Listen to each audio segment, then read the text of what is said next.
subscribe.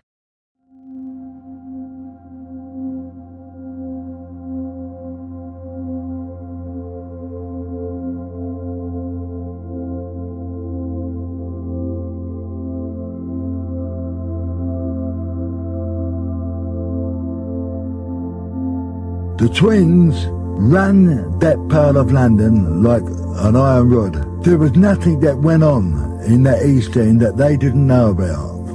If there was a wrongdoing, get off the manor, because they would come down on you like a ton of bricks.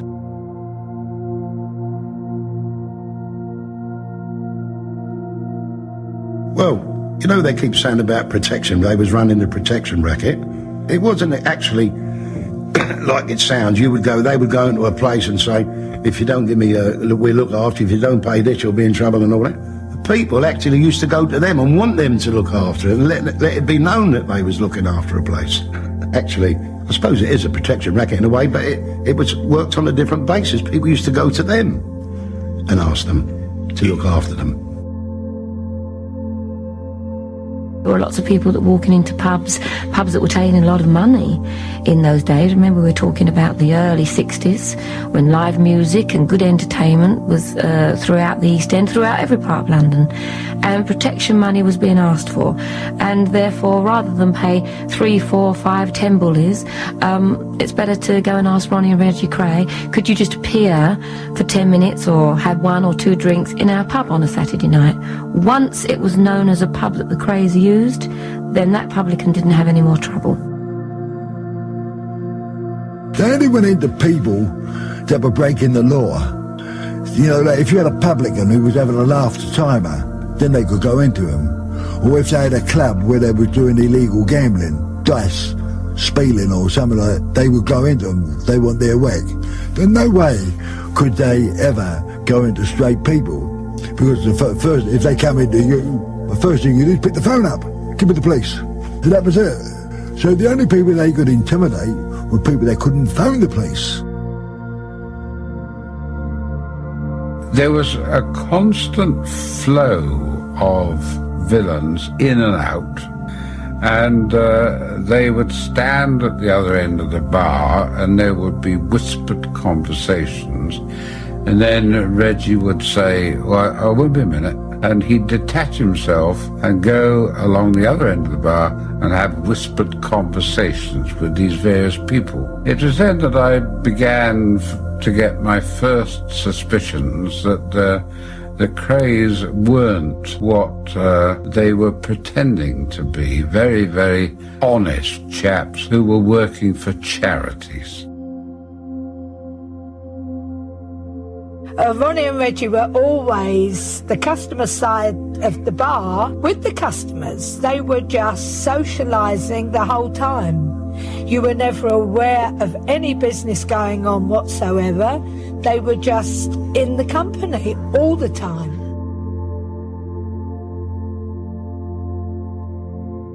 As we always said, if you want to be treated like a lady, you'd be speaking to a villain. I've been invited to lots of Chelsea parties with Hooray Henrys. I've heard language that I would never ever hear in the East End. When I was out with Ronnie and Reggie Kray, God, there'd be one look from his eyes if anyone dared to swear in front of his mother or his aunt or myself or any other lady in his presence.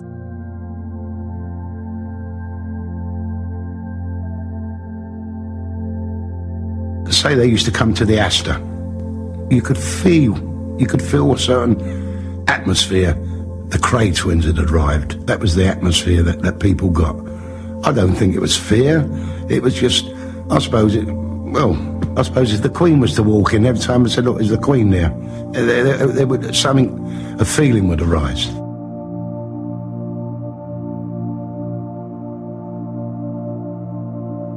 This royal progress might have continued unchecked, but for Ronnie's recurring bouts of mental instability. In 1958, he was committed to a mental hospital after attacking a man with a bayonet.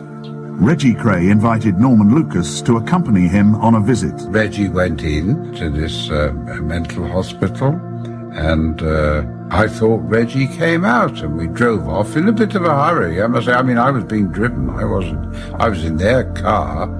And so I turned round to Reggie like an idiot and said, how was Ronnie? And he said, well, I'm bloody Ronnie. He said, Reggie's in there now. And I thought, Jesus, what have I got myself into? I said, but you mean you're now an escaper? And he said, well, I'm not really, am I? He said, they shouldn't have put me in there in the first place. I'm perfectly sane. Why should they do that? And I thought, well, now where the hell does this put me? I mean, I'm just a newspaper man. The switch pulled off, Reggie walked free. But Ronnie was now a fugitive, and Lucas perhaps an accomplice. With Reggie at his elbow, Lucas called on contacts at the Home Office to negotiate a surrender deal for Ronnie with no penalties attached. And I came off the phone and Reggie said, I wouldn't have bloody believed it if I hadn't been standing in the phone box. He said, what's he saying? This man in the Home Office? I said, well, you heard. I said, if Ronnie will give himself up now, or tomorrow morning, he will go back there, but he won't necessarily stay there. And Reggie said, well, that's bloody marvellous. He said, how is it you know such high-powered people at the Home Office?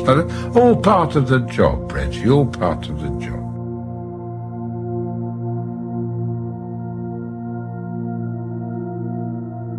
It was always difficult to try to mount an action against the Krays if you worked in the East End. I mean, the story always was that whenever there was a serious crime in the East End, it was down to the Krays. On 2 occasions I was approached by individuals, one of whom had a small club, the other had a small business making perfume for these suitcase sellers in Oxford Street, both of whom were threatened by the Krays to pay their rent, as they called it, and if they didn't, they got beaten up. And in fact, the chappie with the poor perfume, he got his place burnt down. And the answer is yes, they got there by fear and the lack of evidence. In July 1964, Scotland Yard set up a special squad to investigate the Krays rackets. But even after Nipper Reid had taken the twins into custody, key witnesses mysteriously withdrew their evidence, including one woman who had begged him to free her from the Krays. When we said that we were taking these people away, they were going to be arrested, she fell down on her knees and grasped my legs in her arms and said, thank God, you've saved my life. And I said, we'll come later and take a statement from you, thinking that the next day would suffice. But the next day, of course, as happened in those days, we'd arrested the Krays at 1 o'clock in the morning. They were charged, and they appeared at court the next day. On that day, when they appeared at Old Street Magistrates Court, this lady, now resplendent in furs and high-heeled shoes, was there, all very nicely dressed, and saying, Mr. Reid, I'd like to stand bail for my good friends, the Kray twins. I thought, well, this has gone far enough, and now I think I should write an expose news story. I knew that once I'd done that, I was finished as far as the Krays were concerned, but it was a story which, in my view, needed to be published, and everybody needed to be made aware of what they really were, so that no more titled people or prominent show business people should be caught up in their web. With Ronnie, it was different. It was a bit more weird, if you like, because other people's violence, if he heard about it, he would get them to sit down, give it to him detail by detail. He got something out of it, you know. He was definitely Freddy Krueger type person. You know? I mean, Ronnie would smash somebody. He would literally smash them, you know, with whatever he had in his hand. Doesn't matter if it was a hammer, a bayonet, or an axe, or whatever. He would just slice somebody for the wrong word.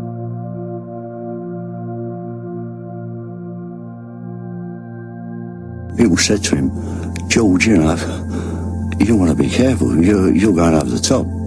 You keep Ronnie won't stand for this. If you go, you know what he is? He's a nutter. That's how people say. He won't stand for this. And he carried on and Ronnie even said to me, I know what he thinks he is, that Cornell, you better not go too far with me.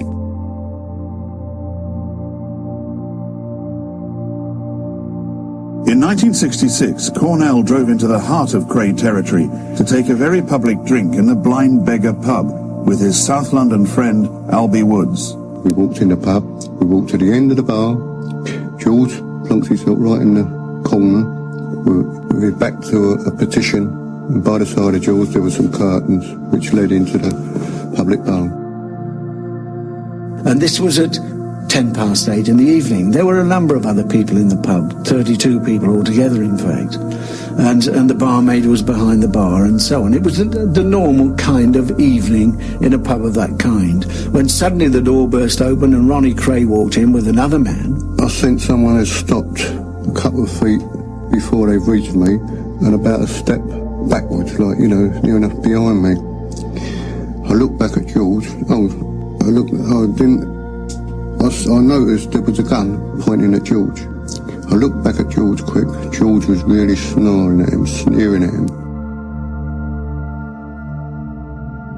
Ronnie drew from his pocket a Luger automatic gun and just pointed it at Cornell's head and shot him straight through the forehead.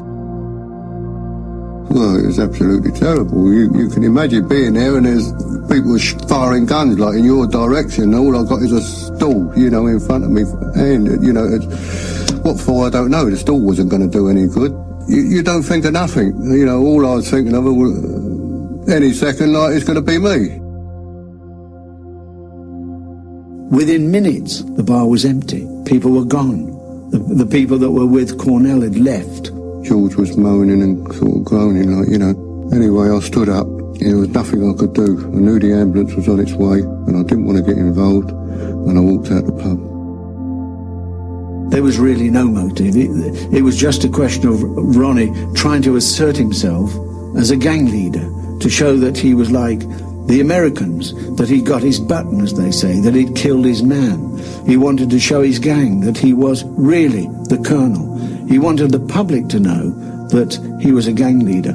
And so it was with this in mind that he was able to walk into the Blind Beggars with 32 other people inside, with no attempt to disguise himself, confident because of his ability as a gang leader that he could walk in there and know that no one would give evidence against him.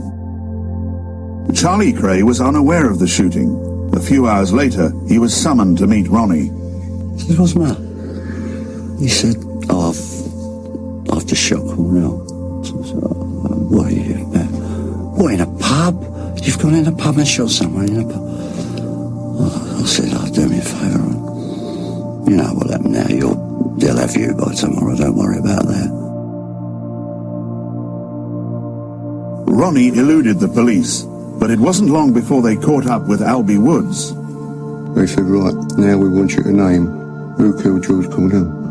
I said, I don't know who killed George Cornell. I said, I never saw their face. I said, it happened so quickly. I said, and, you know, just that they were standing behind me. I said, the shot, you know, went right across my face into George. And when we tried to get witnesses, people said they didn't see anything, they didn't hear anything. You know, it's as if the thing had never happened. The barmaid said she was downstairs, she was in the cellars trying to get some more drinks up and things of that kind. And so that there was this desperate situation where suddenly this dramatic event had taken place and nobody had seen anything. But they kept trying and kept putting plenty of pressure on them, you know. But with all the pressure and all what I was offered, you know, no way could they win with me. I'd sooner be inside for the rest of my life than, you know, grass people up. When I think about the Cornell case and all the problems, that was really the beginning of the worst problems I was ever going to have. When I knew what happened, when they told me, I thought, I was just sick inside, you know, and I thought then that this is the beginning of the end. As Charlie Kray told his twin brothers, we could have had a fabulous life before all these murders. We had it made and we could have gone to better things. And as I said, you two would have been somebody.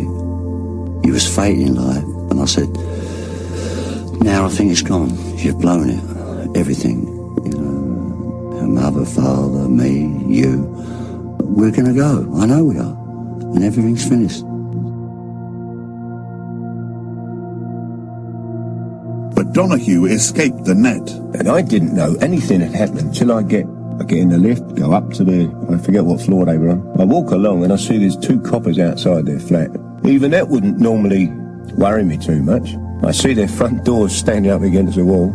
And I thought, oh yeah. And one of these coppers said, who are you? I said, my name is Donahue. I've got a cab firm in Bow. And I have a running account with Mr. Kray. And I come once a week to collect. Anyway, he very politely tells me I won't collect that particular week and piss off. So I did, and I was gone. And I went all over the place. Wound up in Bethnal Green. 3 weeks later, the squad came in, and that was it. Wiped up, nicked. Somebody said to me, have you heard about the Krays? I said, no, I haven't. He said, they've all been arrested. They made a dawn raid. Well, it wasn't a matter of weeks before I was staying at a hotel called the Hearts in Walsall that the police made a raid there and brought me down to Tintagel House. At their headquarters on the south bank of the Thames, the investigating team headed by Leonard Nipper Reid was searching for the first cracks in the wall of silence that protected the Krays. You see, this was a conspiracy between a number of people. And when you get that situation, unless one or other is prepared to give evidence for the Crown, then it's impossible to break that silence. I tried it, as I've explained, with 3 of the participants, and all of them had rejected my overtures. And they said, well, do you want to talk to us now? So I said, no, I don't want to talk to you. Why should I want to talk to you? We are asking you what you know about the murder of Jack the Hat may be. I said, I don't know nothing. Well, as we've got it, you were there, but took no actual part in the murder. In fact, you quietly protested about it. So I don't know what you're talking about. So I'm not only defended, I'm lumped with them anyway. There's no way I can get out of it. If I want to change solicitors, I'm going to offend them. You understand what I mean? So really, there was no way of even fighting the case. And really, there were in many respects, anything you said to defend yourself put them in a very, very bad position. So invariably we said nothing. As far as the twins are concerned, it didn't happen. We can't be seen to be saying something did happen when they're denying all knowledge of it. That's a nail in their coffin. And bearing in mind we were with them. We were involved here. It's not our round, but we were involved. So we've got to sink with them whether we like it or not. People have said to me many times, I wouldn't have done that, but they haven't got to look in the mirror. It's me who's got to look in the mirror at the end of the day, and I have to live with it. And I couldn't stand the thought that anything I said would help to convict men and put them down for that length of time. But the persistence of Nipper and his team was rewarded. One after another, former Kray associates broke the criminal code of silence and turned Queen's evidence. Anyway, I go up for a solicitor's visit, it's called. I walk in the room, there's the twins and Charlie Kray, and old Manny Freedy sitting down. There's an empty chair for me. So we're all sitting down. So they say to me, what do you reckon? I said, well, this is what I've made, notes I've made. Reggie takes the notes, reads them, and just ripped them up. When he sees this, Freedy, he gets up, he says, I'll go and get another chair. Who for? We're all sitting down. He just wanted to be out of the room so they don't hear. Ronnie says, don't bother with notes, Albert. He said, what we're going to do, Scotch Jack is going to hold his hands up for Cornell. Young Ronnie's going to hold his hands up for Jack the Hat. And we want you to hold your hands up for Mitchell. And we'll take all the violence and frauds. What a wonderful chap. So I looked at him and I said, no. Well, the temperature went down in that room about 10 degrees straight away. And they're just staring at me. So that was it. I am now off the firm. Freedy comes back, smells it, and he said, "My boy, just because you're not a Kray doesn't mean you won't get the same treatment." I said, "Yeah." Donahue trusted his instinct. He pleaded guilty to a lesser offence of being an accessory to murder and was sent to prison for 2 years. The most damning witness of all proved to be Ronnie Hart, the Krays' own cousin. Once Hart had decided to tell us who was present, what their involvement was, and the fact that they were present, of course, makes them guilty of the murder, indeed as guilty as Reggie Kray had actually wielded the knife. Once he had given that evidence, we could charge all of them, which we did. He said, "You want to go down with him, you're going to go down with him. Don't stand no nonsense off him. Charge him." Ronald and Reginald Kray were sentenced to life with a recommendation that they should serve a minimum of 30 years. Chris and Tony Lambriano were also sentenced to life. They didn't come out for 15 years. Charlie Kray was sentenced to 10 years for being an accessory to murder. But in the East End, there were mixed feelings about the verdicts. When the twins finally got nicked and they got found guilty and what happened to them, I was very, very upset. Very upset, because even though people think they was murderers, villains, gangsters, I mean, there's a lot of people done a lot worse than them, got a lot less for it, and still getting less for it. And in a lot of people's eyes, they'll still go as two nice boys, even though it might strange to you. They will still be known as two nice boys. I mean, the whole of the East End was devastated. I don't think they ever dreamed, nobody in the East End thought that they'd be sentenced to 30 years minimum sentence.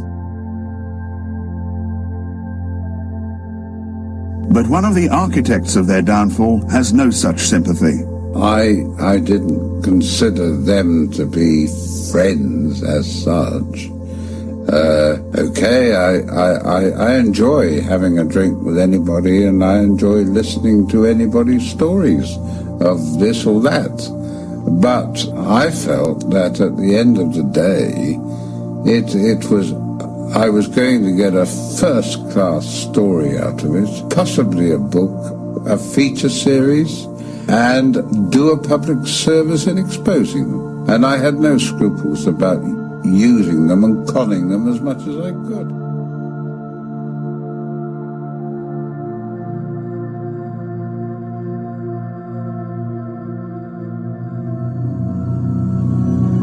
Thank you for watching. If you enjoyed the video, please join our Facebook group. It's called Krays Crime Lords of London. We're a friendly moderated group with over 1,000 Kray and other celebrated gangster videos available for view. There's also thousands of images in the photos sections. The link for the group is in the YouTube description section. I hope we see you there soon. Leave a like and subscribe.